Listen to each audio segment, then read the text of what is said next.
प्रश्नावली 14.2 का पहला प्रश्न है, मूल्यांकन कीजिए। इसके अंदर भी कुछ प्रश्न दिया हुआ है। तो इनमें से पहला है 20 बोधक चिन्ह है और अपान 18 बोधक चिन्ह है। इस बोधक चिन्ह को मतलब इस बोधक चिन्ह का जो पूरा नाम है वो है विस्मयादि बोधक है ना। मैं सिंपल शब्दों में इसे सिर्फ बोधक चिन्ह कहूंगा। तो चलो इस प्रश्न को हल करते हैं। तो देखो, ये जो बोधक चिन्ह है इसका मतलब क्या होता है पहले मैं आपको बता देता हूँ। 20 जो है ना, इसके बाद जितने भी पीछे के नंबर है वो सब क्या रहेंगे, इसके साथ गुणा में। कैसे? 20 के बाद क्या आता है, 19 गुणा में रहेगा। 18 आता है, वो भी गुणा में रहेगा। ये भी बोधक चिन्ह का मतलब यही होता है। फिर 17 भी गुणा में, 16 भी गुणा में। इसी तरीके से गुणा में रहते रहते ये कहाँ तक चला जाएगा, 1 तक जाएगा, पूरा 1 तक, है ना। अब नीचे में देखो 18 दिया है, 18 को भी हम ऐसे ही लिखेंगे, 18 फिर 17 फिर 16 फिर 15, फिर ये भी कहाँ तक जाएगा, 1 तक जाएगा। ठीक है, तो ये बोधक चिन्ह का मतलब आपको समझ में आ गया। जिस भी नंबर के पीछे में बोधक चिन्ह लगा रहेगा उसके पीछे के जितने भी नंबर है वो सब गुणा में रहेगा। समझ में आ गया? ठीक, चलो अब इसको हल करते हैं। तो ये जो 20 है इसको हम इस प्रकार से लिख लेते हैं 18 तक के।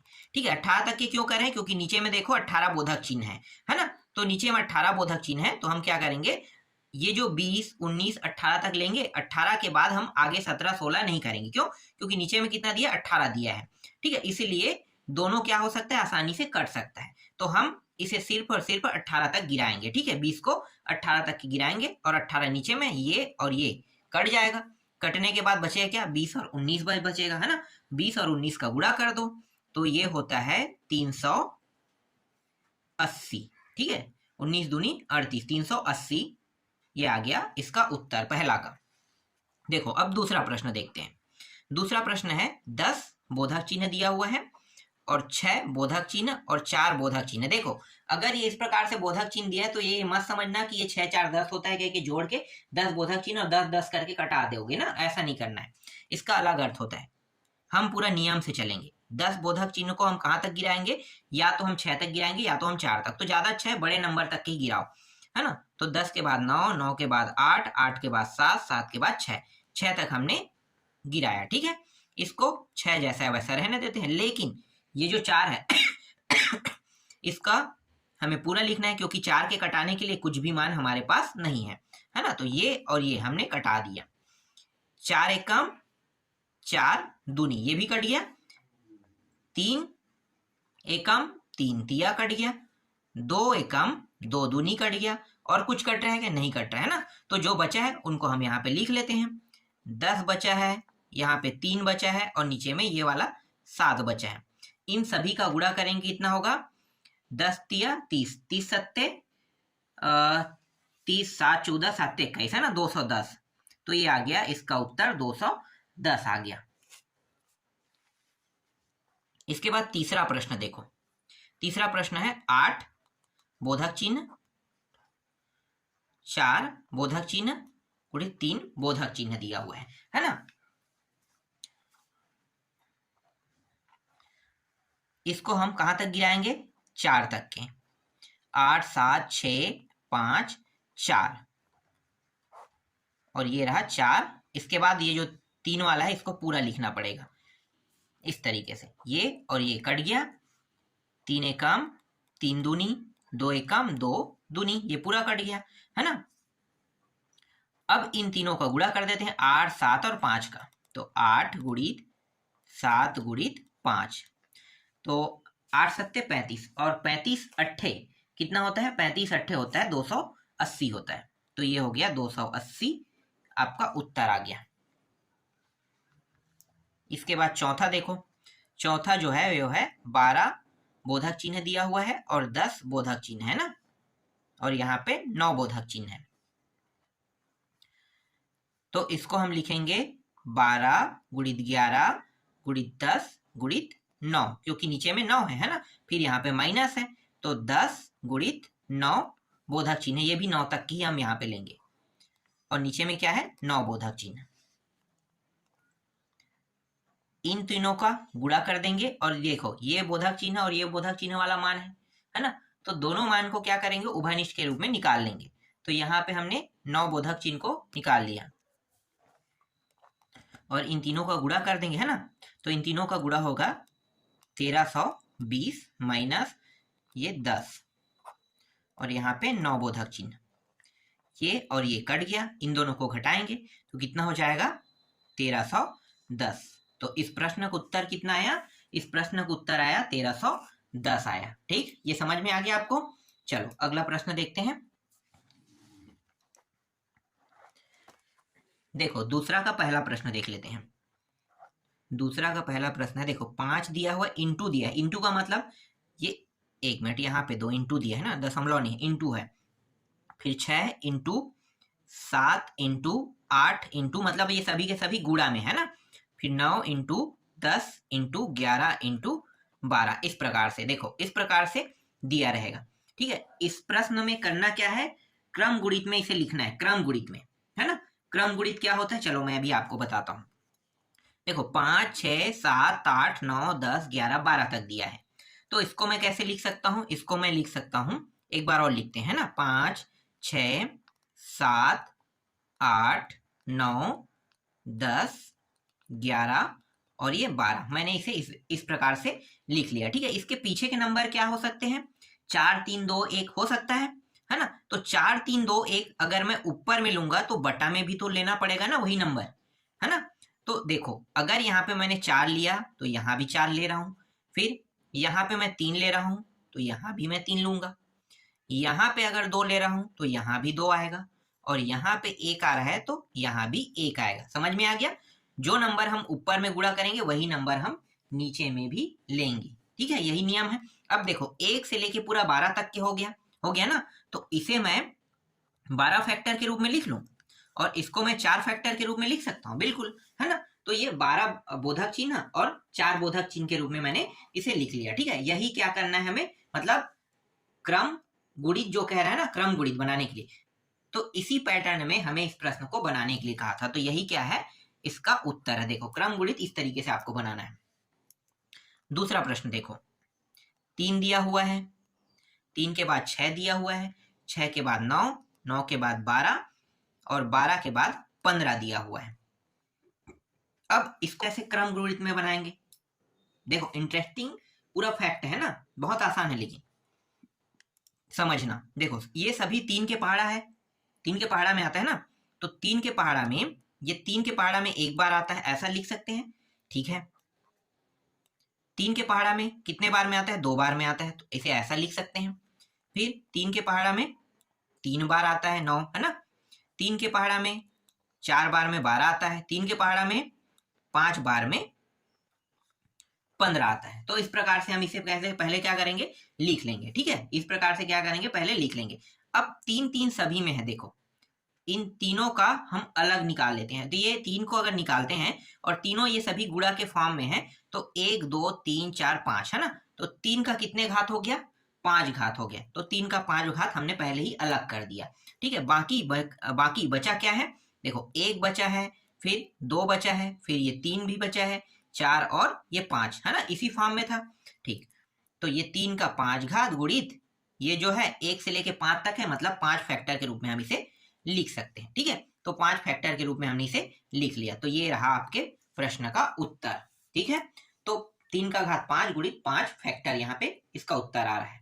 ठीक, चलो अगला प्रश्न देखो।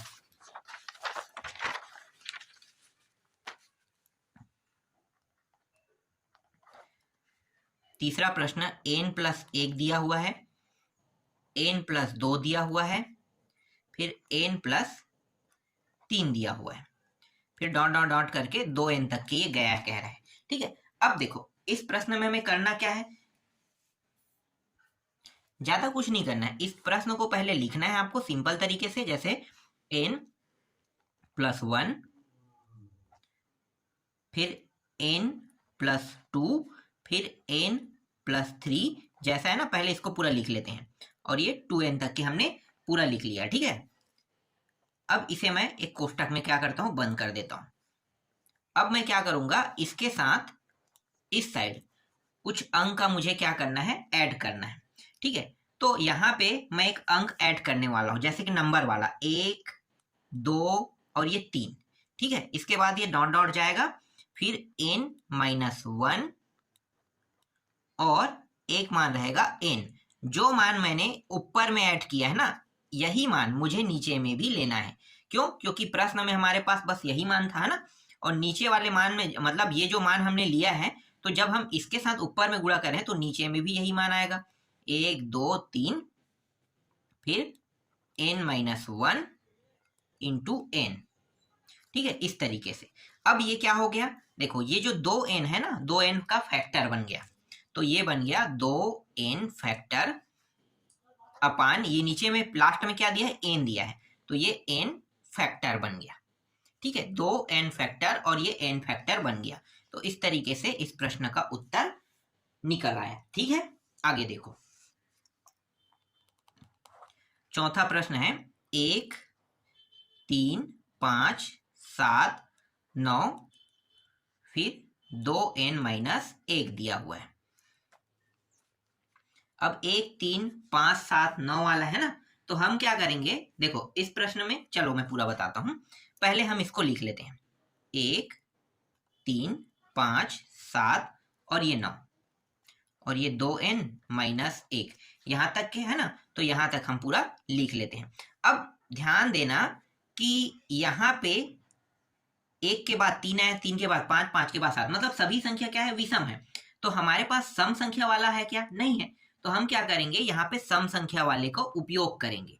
ठीक है, तो पीछे में हम क्या करेंगे, इसके साथ जो गुणा करेंगे ना, वो सम संख्या होगा। 2 4 6 8 इस तरीके से ये जाते रहेगा। फिर 2n आप लास्ट में लिख सकते हो, है ना, तो 2n तक की ये जाएगा इस तरीके से। ठीक है, 1 3 5 7।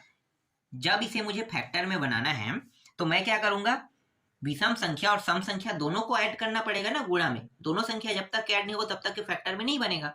तो ये चीज तो आपको पता होगा, है ना। तो फैक्टर बनाने के लिए 1 3 5 7 दिया है, ये विषम है और ये सम है, दोनों जब गुणा हो जाएगा तभी ये फैक्टर में बन पाएगा, है ना।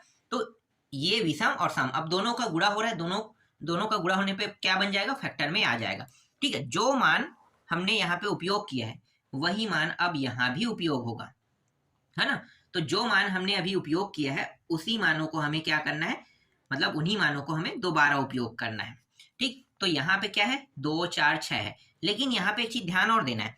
यहाँ पे मैं क्या करूंगा, आगे में 2 का घात n के उपयोग करके बनाऊंगा। देखो 2 का घात n मतलब 2 का घात अगर मैं 1 रखता हूं, ध्यान देना, तो 2 का घात 1 मतलब यहाँ पे कितना आ जाएगा, 1 आएगा, आएगा ना, बिल्कुल।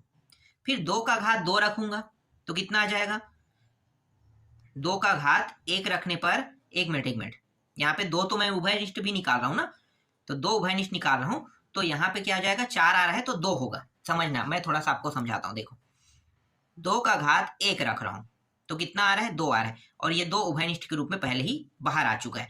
तो तो 2 गुणित 1 मतलब 2 गुणित 1 मैं लिख सकता हूँ, बिल्कुल। जब मैं 2 का घात 2 करूंगा तो कितना होगा, 2 का घात 2 करने पे 4 आएगा, आएगा ना 4। तो 4 आ रहा है तो 2 तो मैंने पहले ही निकाल दिया है, तो बचा क्या, 2, है ना। तो 2 का घात 2 मतलब 2 गुणित 2 समझो। ठीक है, तो घात को ही हम लिखते जा रहे हैं, समझना।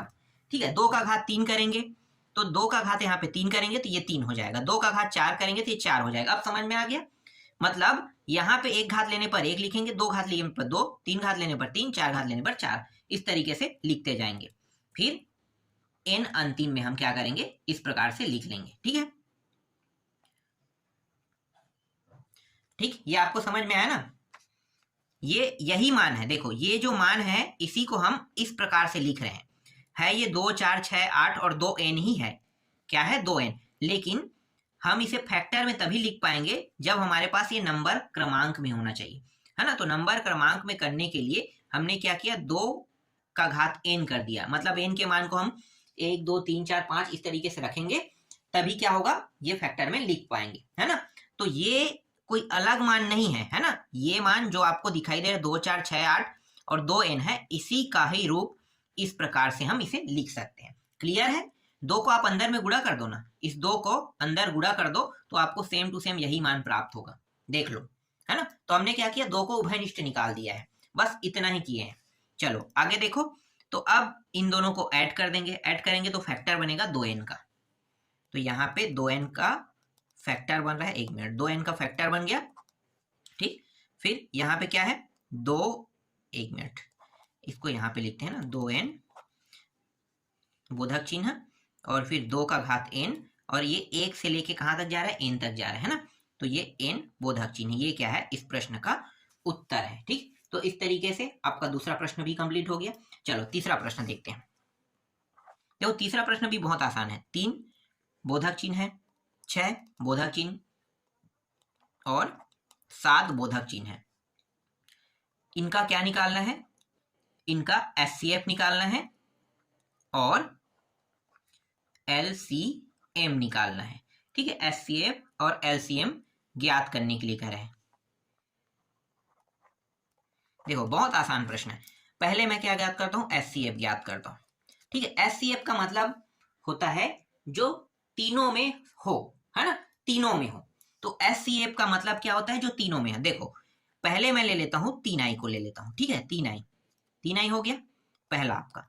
दूसरा क्या है, 6i है ना, सॉरी 3i नहीं कहेंगे इसे, ये उल्टा आई है, मतलब बोधक चिन्ह है ना, 3 बोधक चिन्ह है और ये 6 बोधक चिन्ह है। तो 6 को मैं कहां तक गिरा सकता हूँ, 3 तक गिरा सकता हूँ, क्योंकि यहाँ पे क्या है, 3 है ना, तो 6 को मैं 3 तक गिरा लेता हूँ। 6 के बाद 5, 5 के बाद 4, 4 के बाद 3 बोधक चिन्ह। ठीक है, 7 भी यहाँ पे दिया है, तो 7 को भी हम कुछ नंबर तक की गिरा लेंगे।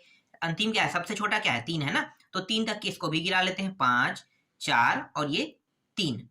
ठीक है, 7, 6, 5, 4, 3 तक के हमने क्या कर दिया, गिरा दिया। अब देखो तीनों में सेम टू सेम क्या है, तीनों में होना चाहिए।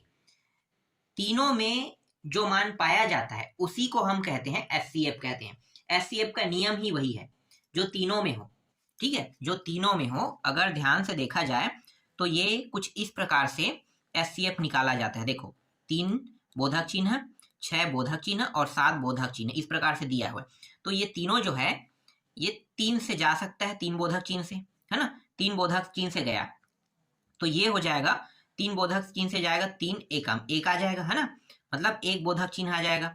अब ये 3 गया तो यहाँ पे कितना बोधक चिन्ह बचेगा, 4 आई बोधक चिन्ह बचेगा, और यहाँ पे नहीं सॉरी 3 बोधक चिन्ह बचेगा और यहाँ पे 4 बोधक चिन्ह, इस टाइप से बचेगा, है ना। ये आपको एग्जाम्पल बता रहा हूँ, रियल में ऐसा नहीं होगा, क्योंकि ये जो ऊपर के मान है ये बचेगा, ना कि नीचे के मान है। तो आप ये समझ सकते हो कि 3 से जा रहा है तो ये 5 नहीं, क्या है, 6, 5, 4, 6, 5 और ये 4 बचेगा समझो, और ऊपर में 7 गुणित 6 गुणित 5 गुणित 4 बचेगा, है ना, क्योंकि बोधक चिन्ह वाले से तो ये पूरा चला गया पीछे पीछे वाला।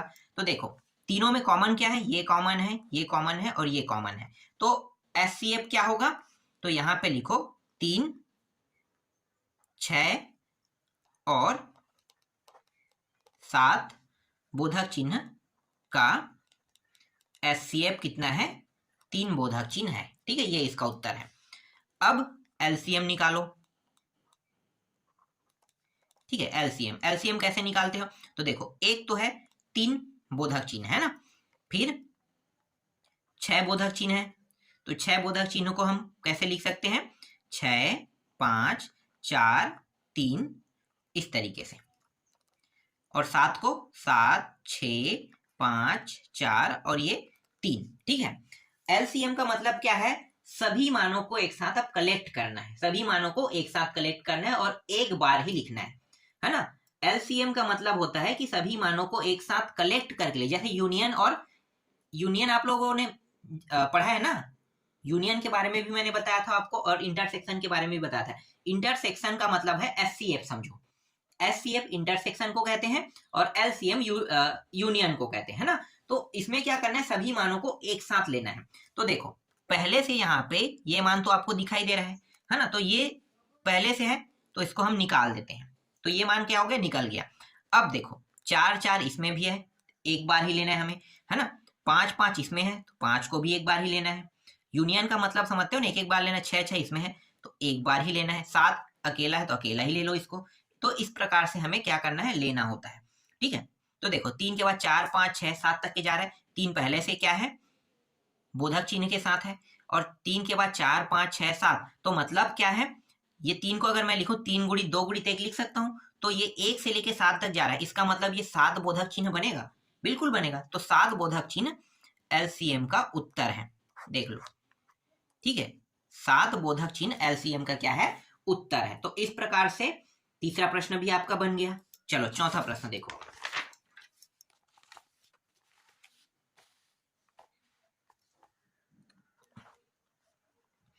चौथा प्रश्न दिया हुआ है 1/8 बोधक चिन्ह। आज ना लाइट बहुत बंद हो रहा है, इसीलिए काम करते भी नहीं बन रहा था। फिर आ रहा है, फिर जा रहा है। चलो देखते हैं। अच्छी बात यह है कि अभी प्रकाश है। 9 बोधक चिन्ह और बराबर दिया हुआ है x 10 बोधक चिन्ह दिया हुआ है। तो x का मान क्या करना है, ज्ञात करना है। तो x ज्ञात कीजिए कह रहा है इस प्रश्न में। बहुत आसान प्रश्न है, देखने में जरूर आपको कठिन लग सकता है, लेकिन हल करने में बहुत ईजी है ना। देखो कैसे हल होगा। 1/8 बोधक चिन्ह जैसा है वैसा रख दो। इसको हम कैसे लिख सकते हैं, इसको हम 8 तक की गिराएंगे तो 9 गुणित 8 बोधक चिन्ह। यहाँ पे दूसरे साइड में x है, 10 को भी हम वैसे ही करते हैं, 10 गुणित 9 गुणित 8 तक के गिरा देते हैं 8 बोधक चिन्ह। ठीक है, अब इन दोनों में उभयनिष्ठ क्या निकल जाएगा, 1/8 बोधक चिन्ह उभयनिष्ठ निकल जाएगा।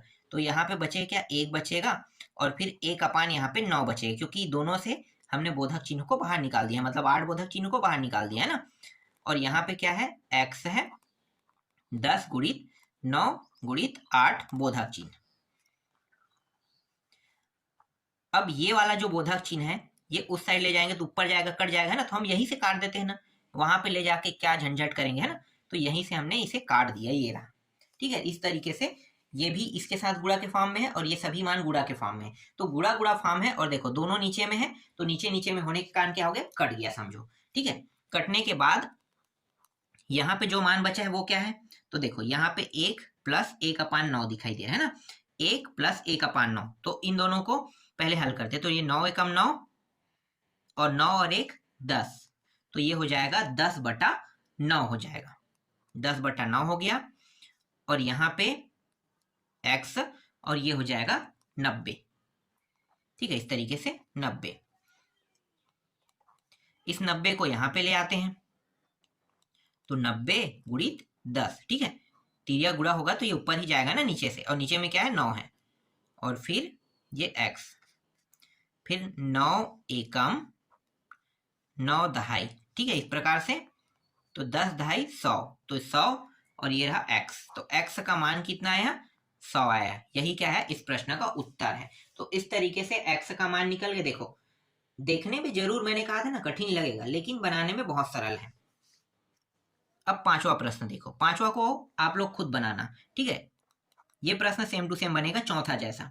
यहाँ पे 6 बोधक चिन्ह है, फिर प्लस 1/7 बोधक चिन्ह दिया हुआ है, बराबर दिया हुआ है x/8 बोधक चिन्ह। यहाँ भी क्या करना है, आपको x का मान निकालना है। तो ये प्रश्न आप लोग बना लोगे, देखने में बहुत सरल लग रहा है ना, तो मुझे लगता है आप लोग बना लोगे ना। तो इस प्रश्न को बना के देखना। इसके बाद छठवां प्रश्न देखो। छठवां प्रश्न में मान ज्ञात करना है, तो मान ज्ञात कीजिए कह रहा है। और मान प्रश्न दिया हुआ है n फैक्टर, r फैक्टर, फिर n माइनस r और ये फैक्टर दिया हुआ है। ठीक है, इस तरीके से, जबकि n बराबर 5 रखने के लिए कह रहा है और r बराबर 2 रखने के लिए कह रहे हैं इस प्रश्न में। चलो हल करते हैं, बहुत सरल प्रश्न है, इस प्रश्न को लेकर चलेंगे, है ना। तो जो जो मतलब मान दिया है उनको क्या करेंगे, उनके जगह में रख देंगे। तो यहाँ पे पहले n फैक्टर लिखो, फिर r फैक्टर, फिर n माइनस r, और ये रहा। n के जगह में कितना रखना है, 5, तो ये 5 फैक्टर हो गया।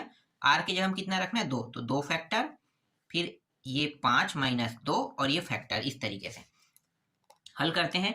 तो ये 5 जो है कहाँ तक गिराएंगे, देखो 2 फैक्टर दिया ना, तो यहाँ तक हम गिराते हैं। तो 5 गुणित 4 गुणित 3 गुणित 2 फैक्टर, फिर 2 फैक्टर यहाँ भी ले लेंगे, फिर इन दोनों को घटाएंगे तो 3 फैक्टर बस बचेगा, है ना। ये फैक्टर मतलब ये जो बोधक चिन्ह है वो अंदर आ जाएगा, है ना। ये दोनों घटने के बाद तो 5 में 2 घटाओ तो 3 आएगा, 3 फैक्टर। ठीक है, इस तरीके से। तो ये 2 और ये 2 कट गया। ठीक, बचा क्या, 5 गुणित 4 गुणित 3 बचा है। और नीचे वाला जो है ये क्या है भाई, 3 फैक्टर दिया हुआ है। 3 फैक्टर दिया, इसका मतलब क्या है, 3 गुणित 2 गुणित 1, यही होगा। तो ये 3 और ये 3 कट गया, 2 एकम 2, दूनी कट गया, बचा कितना 5 और ऊपर में 2 और नीचे में 1, तो 1 का कोई वैल्यू नहीं है ना, 1 का 1 ही होगा, तो 5 और 2 बस बचा है, 5 दूनी कितना हो गया 10, 10 इस प्रश्न का क्या है उत्तर है। तो इस तरीके से आपका छठवां प्रश्न भी कंप्लीट हो गया। बाकी जो प्रश्न बचा है उसको मैं आपको नेक्स्ट वीडियो में बताऊंगा।